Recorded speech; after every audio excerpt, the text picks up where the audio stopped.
And talking about fantastic, I hope everyone observed that Alexander seems to have a haircut today. Yeah. Looks fantastic.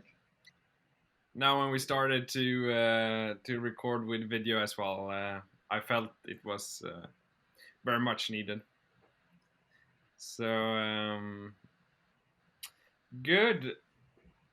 Anders, I talked to you earlier this week before we had a webinar with Martin, and you mentioned to me that you had tried a new experiment trying to convert participants to the webinar through LinkedIn. Could you just tell a bit what you did and the result? I did an experiment from several perspectives. You know, everyone seems to talk about conversion and staying close to customers and prospects and so on. And then I thought, okay, so if I should make some type of record in conversion, how would I do? And I was sitting working late Thursday night last week, and that's for the second webinar we have about digital outlook, or focusing on digital outlook. So what I did was open messaging on LinkedIn, contact people that I like, that I haven't spoke with in a while, and where I thought it could be relevant for them to sign up. So of course, based on that, I actually wanted to know how it was. I added that for them who know Martin and so on. I added suggested, and I was clear about saying that sign up, because then you sort of will get the recording afterwards, even if you can't make it calendar wise. And the exact figure was 86% conversion. Um, Probably the highest conversion I have been involved with when it comes to something commercial. And to give you a round figure, we talk about, I don't exactly remember, 70 people. So that's a fairly good conversion, I think. Yeah, that's very good. And therefore I thought that today's topic is going to talk about more about conversion. So I would like to ask you, Stellan, like, what is conversion? We uh, Yeah.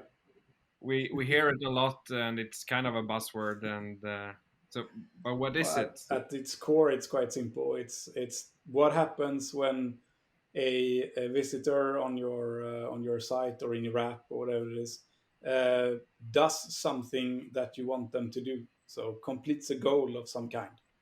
It can be signing up to something, or getting in touch with you about something, or using a certain functionality or a certain widget or something like that. That's basically a conversion. Yeah. And the next question was, what's the purpose of a conversion? But then it sounds like there are many different Yeah, purposes it's depending ultimately on mapped to what your you. goal and what you're trying to achieve. Yeah. So yeah. So we heard Anders experiment here to convert. Could you walk us through some other common ways to convert potential customers, Stella? Um, well, this is closely related to good UX in general. So what Anders was doing is really sort of hands-on, interacting with contacts, and basically notifying them that there is a probably for them interesting event to participate in. But normally it's about sort of an automated process of some kind. You drive traffic to some place, and from that place, you want them to complete the goal you're looking to achieve. And so that is very much UX driven. So, what kind of expectation do people have when they arrive on what's then called your landing page? And what happens on that page that drives the conversion to the goal that you're trying to achieve? And here is everything from the layout of the page to the copy, even the micro copy. So the sort of when you're interacting with a forum or something, do you get confirmation that you entered your credentials correctly and so on, or does it just give you strange error messages and you have no idea what you're going to do and so on? So all of those kind of tiny details can affect conversion a lot. So we've been running some experiments where we just changed the color and the copy of a button, and had like 20-30% conversion increase just from such a small change. And then when you run bigger experiments, you can have a 2 or 3x difference in conversion if you're really good. Yeah. So is there then, for example, if you take the color example, is there general colors that are better, or is it that dependable of the branding itself and the other colors on the website? So it's sort of the full picture of what you're met with is super important. But in general, yes, if we're using colors the way we're associating colors the way we like are normally presented with colors in life. So you drive a car, you're in an elevator, whatever. If something is like flashing red, it's an error. So to have like a flashing red CTA to get people to do a banking transaction or something is like a terrible idea.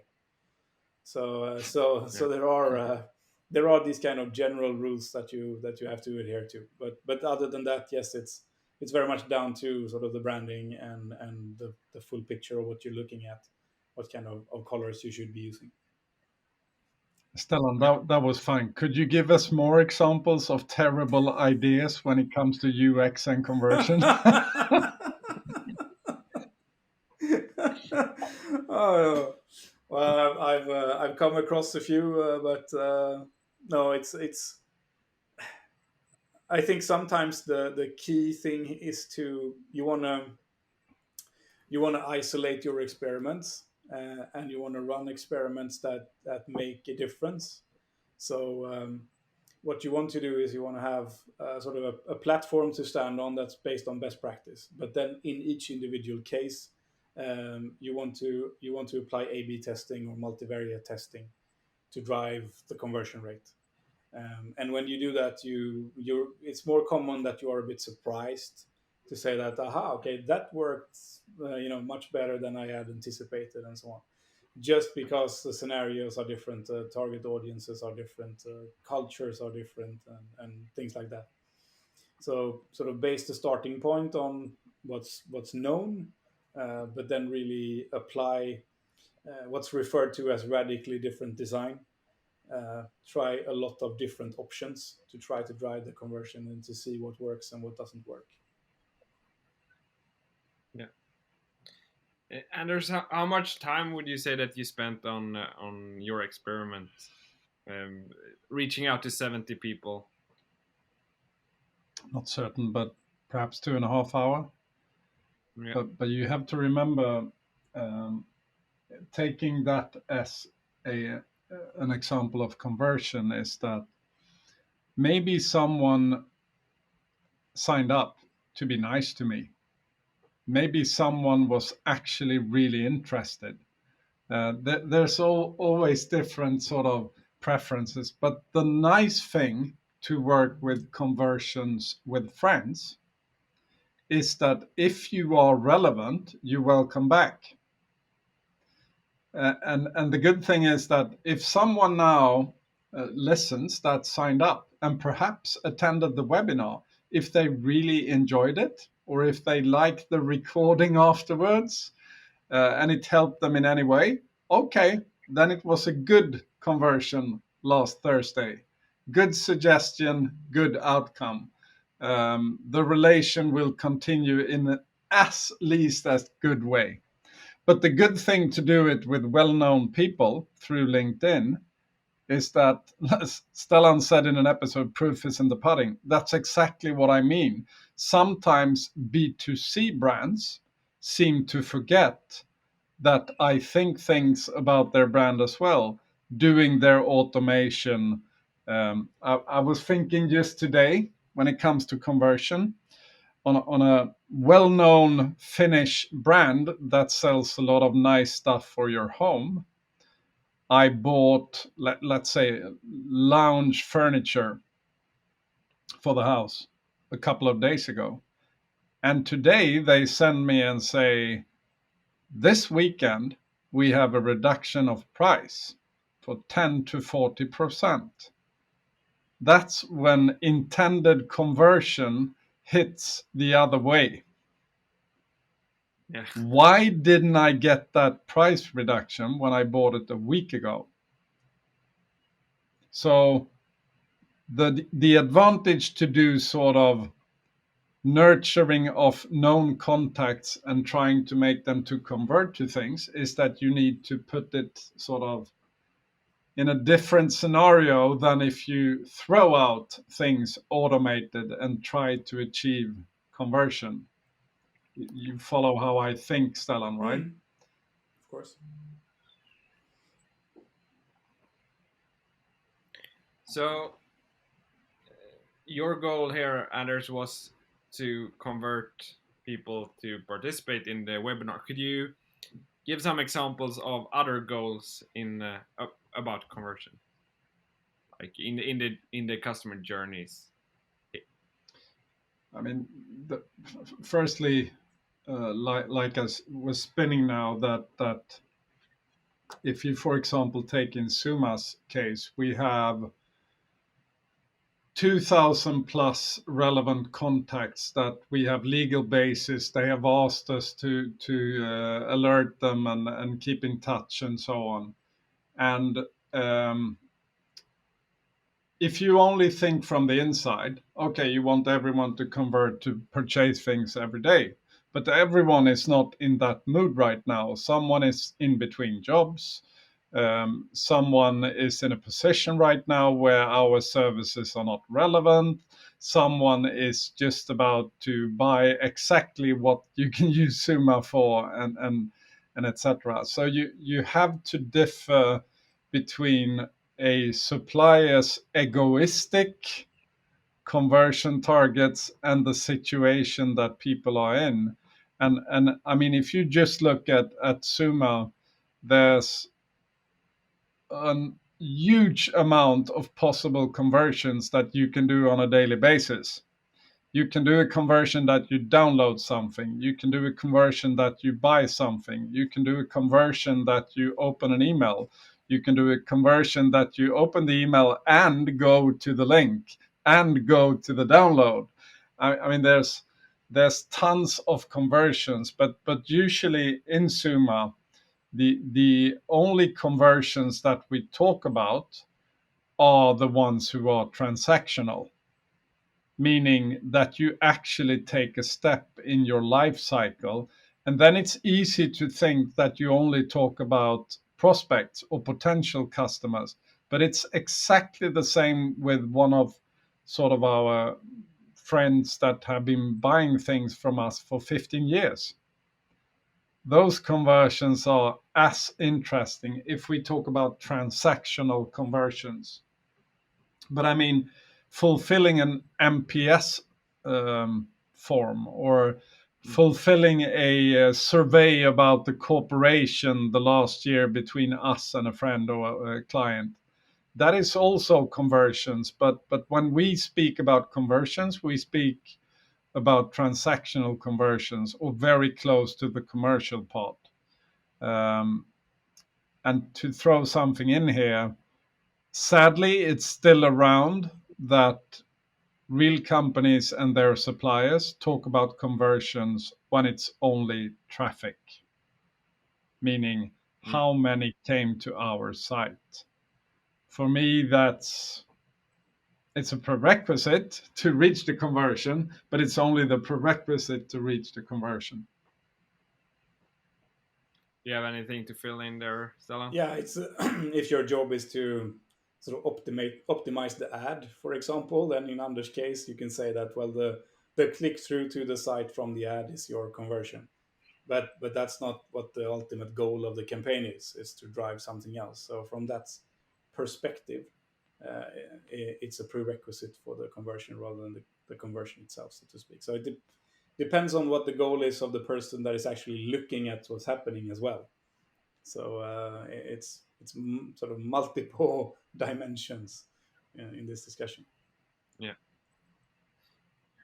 So Anders had a conversion rate of 86%. Is there possible? Is it possible to say what a good conversion rate is in general, Stellan? Every year there is a bunch of statistics presented from like different angles. So typical conversion rates in ads, typical conversion rates in email, typical conversion rates on e-commerce websites, and so on. So yes, like per industry or per type of application, there are benchmarks that you can compare yourself with. Yeah, what a good conversion rate is varies a lot between industries, and it also varies a lot, as we said, what type of conversion you're talking about. If it's a transactional one or if it's signing up for a newsletter and so on. So there are statistics, but you can't say that 1% is bad, for example, because it can be really good in certain instances. No. So if we look at like historically compared to the future, what has historically been the tactics to convert leads, and what do you think will be the future, Stella? Well, obviously, over the last few years, sort of the whole shift and move towards inbound and content marketing has made sort of content a key driver of conversion. Going forward, well, it's interesting to see that the pandemic has sort of made people want to have digital interactions a lot more, and sort of prefer that over physical interactions, even in certain cases. And I think that's going to drive sort of a new type of conversion where booking a meeting, for example, and doing an introduction via video and so on is going to be a much more important point of conversion than it was before, where essentially you could, at some point you ended up with having to like get in touch to book a physical meeting. I also think video is going to be, you can say it's part of content marketing, but to have like on-demand webinars and so on is going to be a much more important point of conversion than what it used to be. Yeah, that would like a couple of takes on where we're going. Yeah. What do you think, Anders, about the future? I think the future is bright generally, and I think, I hope, I must say, because I've been thinking this before, that relevance will win. So the ones who think long term and the ones who truly mean that they want to help the person who needs something will win, and all the short term dash my bag will lose and disappear. Yeah. That's I've been thinking that many times before, but perhaps we now are at the state in the world where most can afford sort of the tech, and most can understand what the right way is. So hopefully relevance wins, all the others go home. Good. And finally, Anders, what's your main learning from running that experiment? The more you know about someone, the easier it is to be relevant. And I know you mentioned that there were one sentence that was important related to webinars, signing up for webinars. Maybe it's sort of if you were thinking about that, I said that provide the recording afterwards. Most people, I throw out the figure now. I think generally speaking, never more than 50% that show up when they have signed up for a webinar. And it's interesting to look at the statistics. Okay, they were signed up and attended. How long did they stay? And it's also interesting to look how many signed up for the MPS or fulfill the MPS afterwards, and how many need a reminder that they actually have a recording now.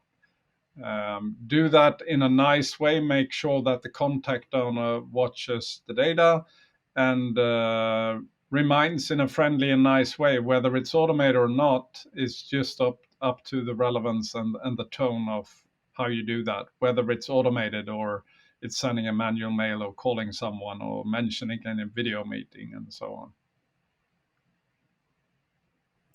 Yeah, good. Thank you both very much for today. Thank you, Alex.